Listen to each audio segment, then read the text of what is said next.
안녕하세요. 책사입니다. 우리의 옛 이야기 시작하겠습니다.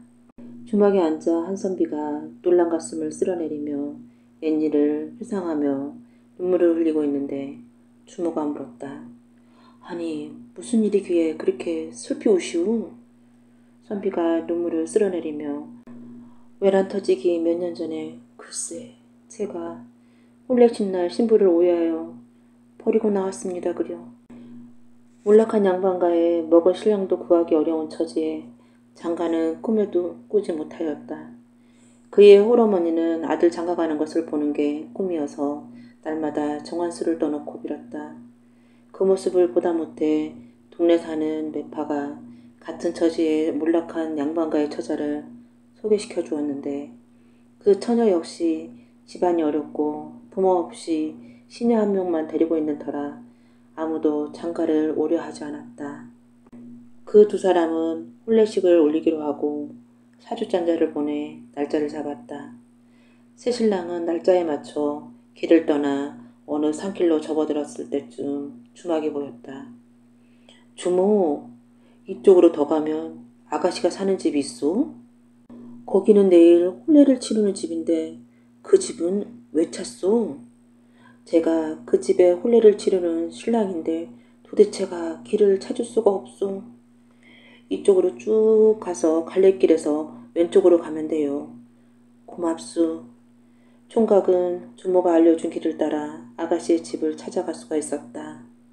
우여곡절 끝에 혼례를 치렀으나 워낙 없는 살림이라 막걸리 한 동이와 닭 한 마리가 전부였다.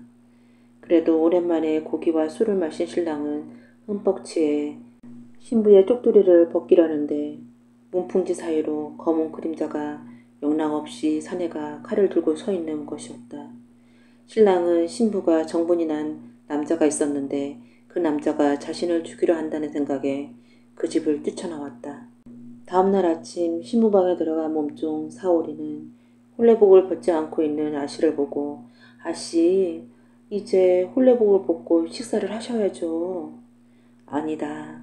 사방님께서는 오셔서 옷을 벗겨주실 거야. 이렇게 며칠이 흘러 4월에 울음 섞인 목소리가 들려왔다. 아씨 이러다 죽겠어요. 이제 홀레복을 벗고 죽이라도 드셔야 해요. 아씨는 아무 말이 없었다. 방에 들어간 사오리는 그대로 주저앉았다. 아씨는 숨을 거둔 뒤였다. 그렇게 신부집을 나온 신랑은 그날부터 공부에 매진하여 과거급제를 하고 벼슬길에 올라 한양으로 올라가는 도중 외란이 터졌다. 선비는 왜구들을 피해 산길로 접어들었는데 이상하게 가본 길을 같았다. 한참을 가다 보니 주막이 나와 주막에서 하룻밤 신세를 지게 되었는데 잠이 막 든 선비 방에 안개가 깔리기 시작했다. 선비는 자기도 모르게 안개가 이끄는 곳으로 따라갔는데 그곳은 몇 년 전 자신이 혼례를 치른 곳이었다. 그런데 놀랍게도 그곳은 변함없이 그대로였다.